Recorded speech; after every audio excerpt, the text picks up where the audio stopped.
actually hit me that I am closer to 40 than I am to 30. And it was in that moment where I realized that I could actually create a video for you all where I'm going to give you 11 pieces of advice that you didn't ask for, but that you need to hear. And this is 11 pieces of advice that I wish somebody had given to me back in my early 20s. And had I had someone giving me the sage advice and wisdom and bestowing it upon me, maybe I wouldn't have, I don't know, maybe I wouldn't have gone through all the detours that I went through in my life. But alas, I had to experience all these detours so that I could then now share and bestow the wisdom onto you. Hey, hi, my name is Charlene Lizette. I'm the spiritual teacher and empowerment coach. If you're new or if you are returning, a massive thank you to you. Either way, I hope you click subscribe and you become a part of this our collective, and you give this video a thumbs up. The first piece of advice that I will share with you is that yes, you can. Yes, you can. If you want to, you can do it. Absolutely anything is available to you at any given time in this world. There are no limitations, like absolutely none. Zero, zero, zero, zero, nada, nada, nil, nada, zero, zero. Yes, you can. You can do it. You can do it.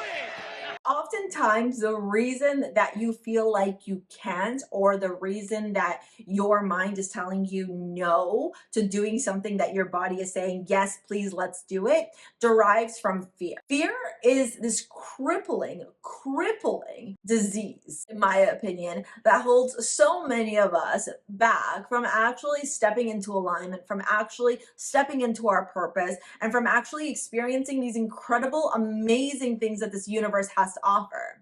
So if you've been thinking of starting a new business, if you've been thinking about traveling the world, if you've been thinking about, I don't know, asking that guy or that girl out on a date, losing 20 pounds, gaining 20 pounds, whatever it is that you've been thinking about, but in your mind something's saying, no, you can't do it, it's not possible, you're gonna fail, you're gonna look like an idiot, blah, blah, blah. Just know that those are intrusive thoughts and they do not belong to you. So yes, you can. You want to travel the world and work remotely? Yes, you can.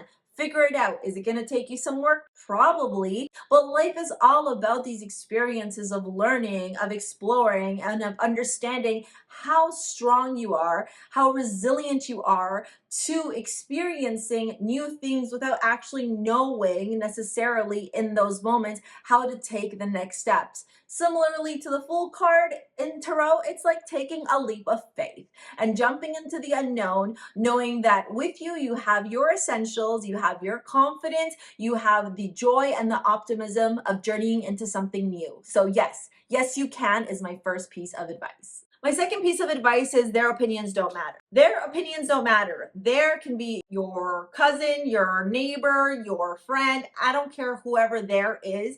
You're going to decide who there is, but their opinions of you don't matter. People are entitled to their opinion. You're entitled to have an opinion of me. Some of you say some really mean in the comments. I don't get worked up about it because those are your opinions. Opinions of other people are not necessarily truths. And this is why I always say to you guys, accept other people's faulty perceptions of you because they're faulty perceptions. They are opinions. They are thoughts that other people have strung together from their own insecurities, from their own lack of self-love, from their own lack of self-awareness, and they've attached those belief systems that are faulty or those opinions that are faulty onto you.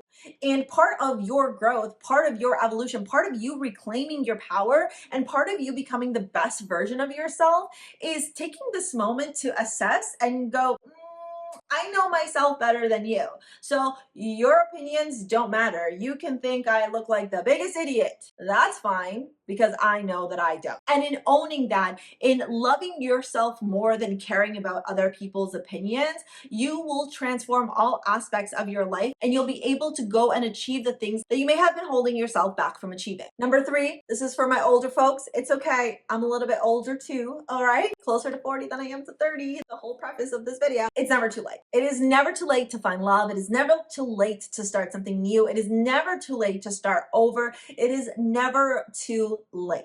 I did not start my career until I was 30. This career that I have now began in its inception at 30 and didn't really actually flourish and expand until I was about 33, 34. So it is never too late. I think Vera Wang made her first dress at 40. There are so many people out in this world that had their success later in life, that found love later in life, or that aligned with their higher self later in life. So it is never too late to start. When you make that conscious decision to recognize that you are the creator of your life, that you are in control of your life, and nothing, I mean nothing, like zero, zilch, nada, nothing has control over you, you can absolutely start something new in your life. It is never too late. That is advice number 3. Advice number 4, I share with you because I learned this the hard way, not once, not twice, not 3 times, not 4 times, lots of times. I've learned this lesson lots of times. Not everyone is your friend, and there is a massive difference between being friendly and having genuine friendship.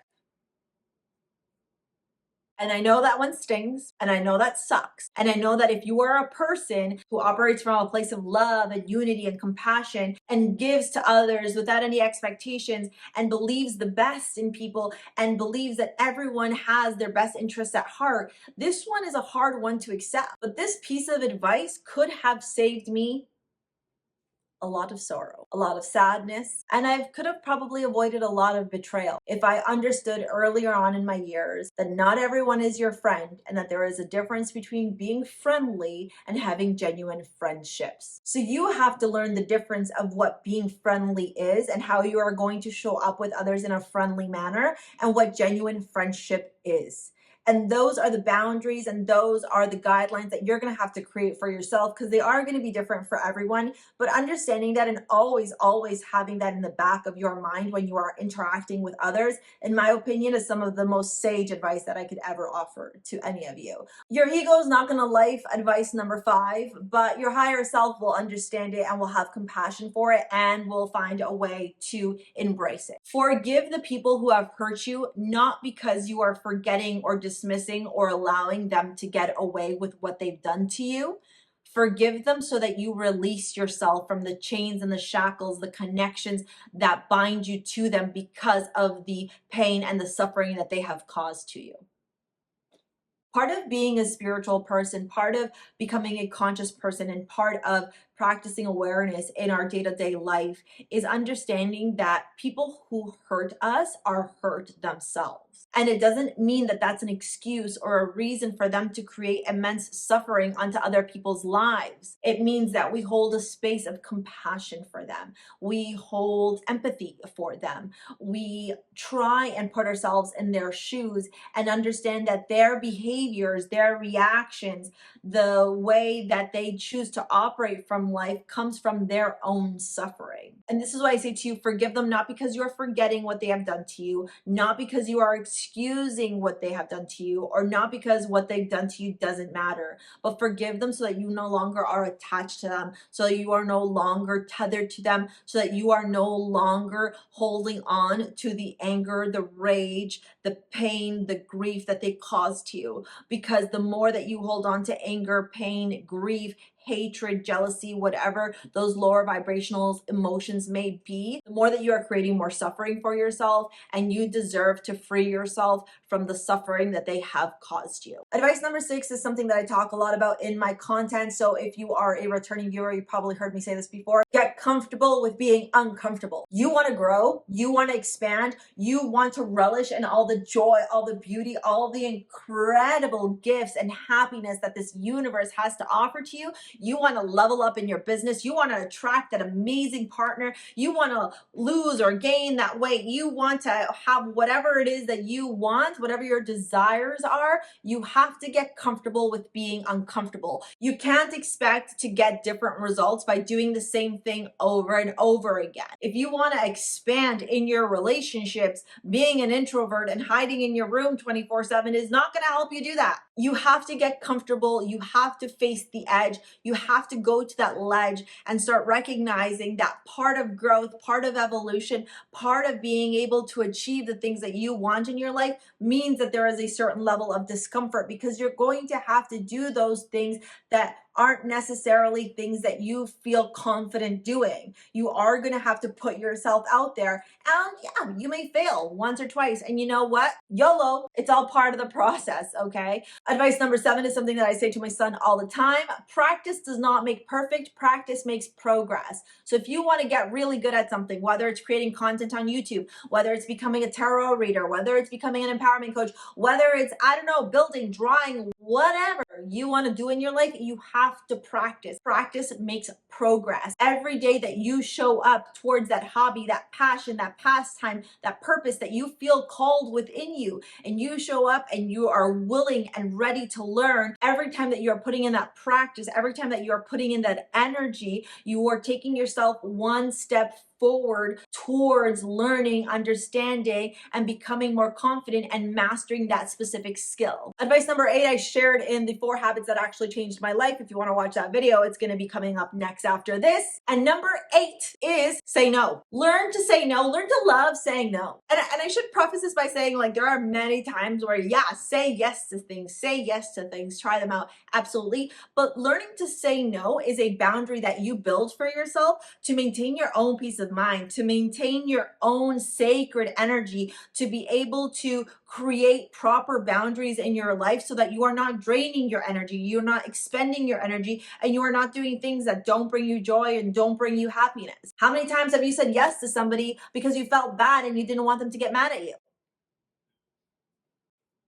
Lots of times, I bet. Saying no and understanding when you say no from a respectful place, from a compassionate place, not only fuels your own self-confidence, but you are teaching yourself to respect yourself and to honor your vessel, to honor who you are, and to not do things that are not fueling or fulfilling for you. So saying no is one of the most empowering things that you can do for yourself, especially when you're saying no to things that you typically say yes to because you're afraid of ruffling some feathers. We ruffle feathers here on this channel, okay? Because in order to create change, we have to embrace a little bit of chaos. Some people may give me a little bit of pushback for advice number 9, but that's okay because you're entitled to your opinion. Don't settle. Don't settle. Ever. Never, ever in your life. Don't settle for anything ever, ever in your life. Unless it's actually a thing that you want, like the final finished product or thing that you are desiring into your life. Do not settle for second best.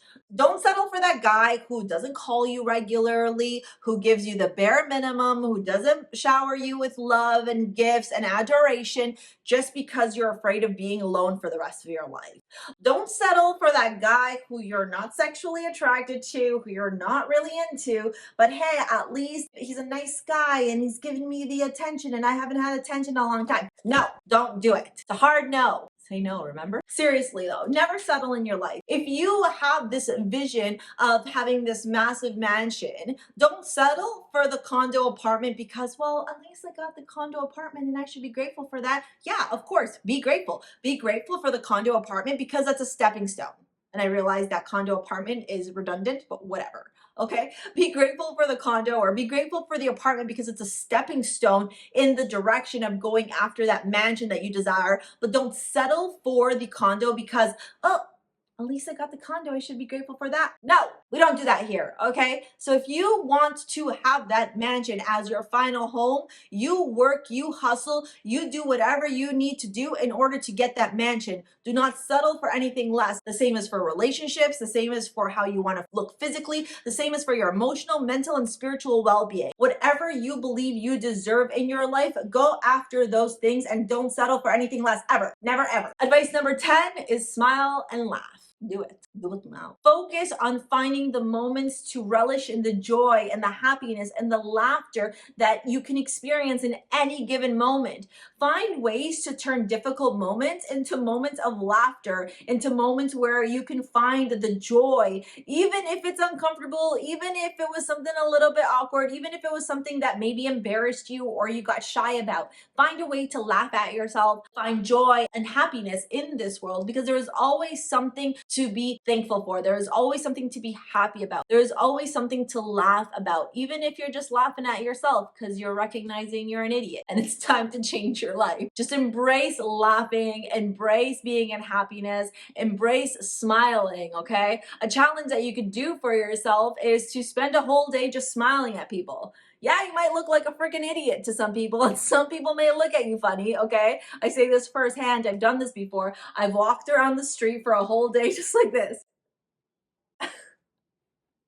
And I'm sure some people were like, something's wrong with her. But you know what? A lot of those people also smiled back, okay? A lot of those people also laughed, because when we share our smile, we share our love, we share our joy, we share our happiness, and that is all contagious. And so you can turn a person's life completely around within a matter of seconds by laughing or smiling. That's why they say laughter is contagious after all. And advice number 11, the final advice, is to be the light. Always, in every moment, be the light. Even in moments of darkness, be the light. Shine your light. Shine who you are authentically out into this world.